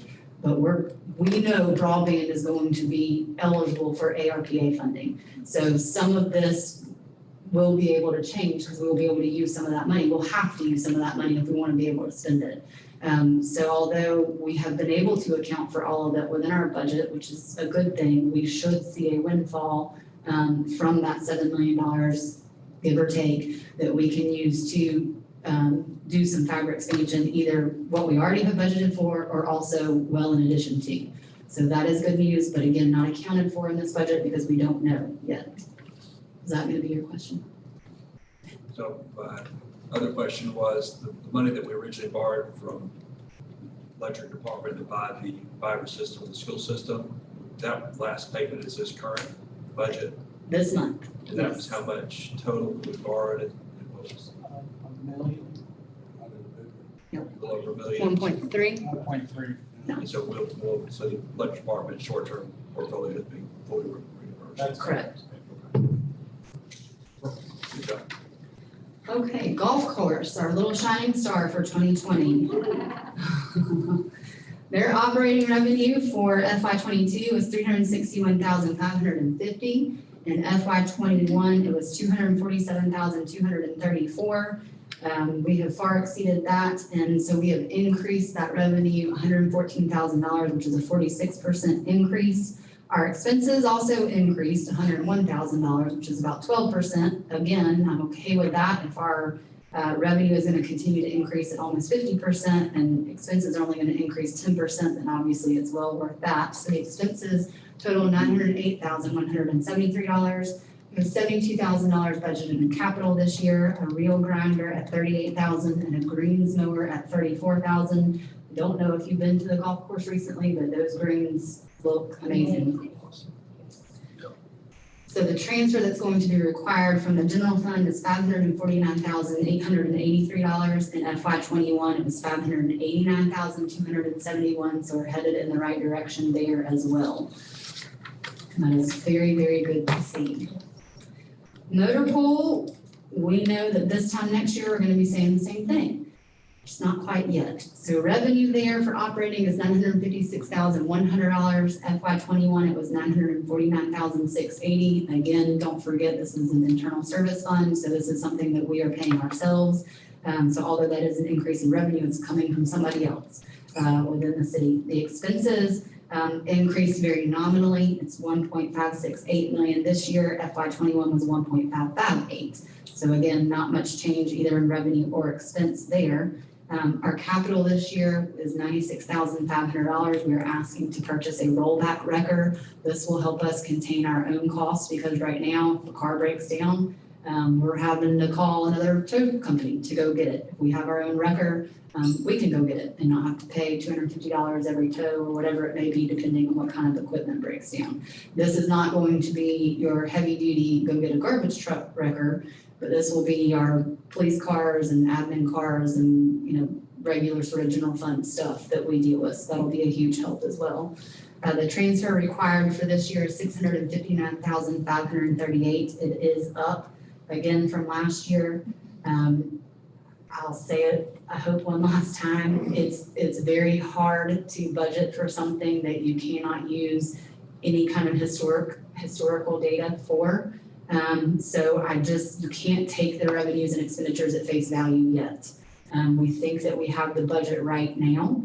We've had a lot of help from Mr. Walker as well as Mr. Schwab and Ms. Thompson. Mr. Hopper at the motor pool has been amazing in getting things sort of situated. So with the last 8 months of financial data, we do believe that our motor pool is a huge financial benefit. And we do think that will continue as long as we continue to get our mechanics certified and up to speed on where they need to be. And as long as we continue to use them most efficiently, taking things that they can't fix there takes the place of something that they can fix. So we're working through those sort of intricacies now, but we feel like even from August, we've made a lot of progress. And so we will continue to see that transfer go down so that we can see a better economic benefit from motor pool as well. Economic development, if you'll remember, we sort of talked about that already. The total expense there is $322,063. That includes the economic development department itself at $255,953, and then historic city hall at $66,110. The reason that becomes important again is because that has been split out with the Downtown Development Authority and the Main Street program. So they are both allocated a cost of economic development department because they do work with them. So DDA will pay $85,317 for an allocation back to economic development, and $7,660 of their $92,977 budget is specific to DDA functions. The Main Street program operates the same way. They will pay $85,317 back to economic development, and then $20,400 is specific to Main Street. So their total budget is $105,717. All right, hotel motel tax. We have a revenue budget at $120,000. $67,500 is considered a transfer. That is for historic city hall at $22,500 and the general fund at $45,000. GSBTA is considered a little bit differently. It's a direct payment of $52,500 as they are our destination marketing organization. So if you'll remember a few years ago, we were able to increase that tax to 8% if we delineated a DMO, and that's what GSBTA is for us as well as the county. So revenue we're projecting about the same as last year. Last year, we missed that mark, unfortunately, because of COVID, and Holiday Inn Express opened a little bit later than we expected. So we really, again, don't have quite the historical data that we need to make as accurate a projection as we would like, but we think we're pretty close, and even next year we'll be able to anticipate a little bit more. So those special revenue funds include the hotel motel tax, which again is $120,000. Our CDBG money is budgeted at $1,188,638, $750,000 of the grant. So we will have a local match of $438,638. And then our court technology fund is budgeted at $25,000. That's where we pay for our new court software and any other sort of technology expenses, small technology expenses that we may see throughout the fiscal year. We also have our SPOS fund. That revenue is budgeted at $3.8 million projected in FY22. The expense there is $1,965,600 debt service on bonds, $500,000 for our blight program, and $1.33 million in transportation. That debt service pays for the fire station and historic city hall, as well as the One Griffin Center payoff. So those were the bonded projects. Excellent. So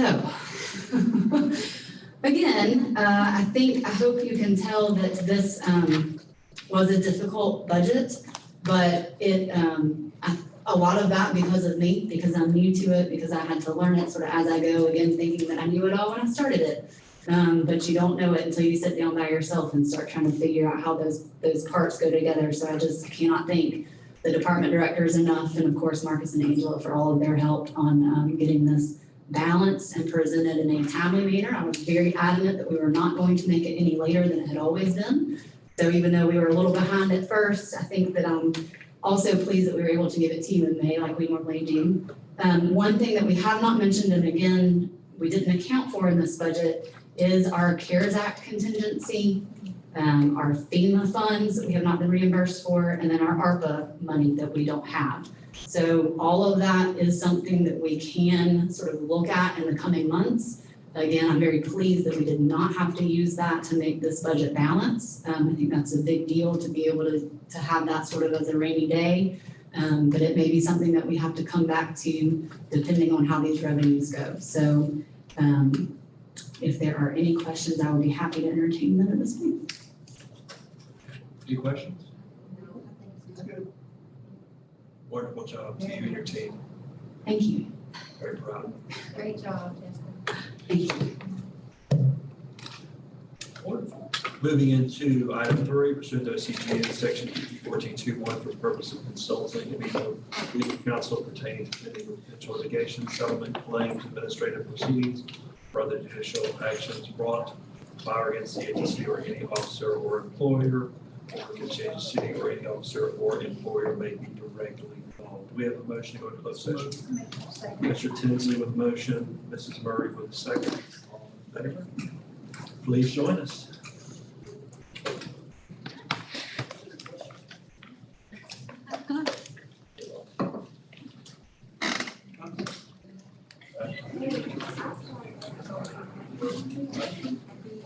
I thought I gave you that key though, back units of repairs, we were issuing them that unit.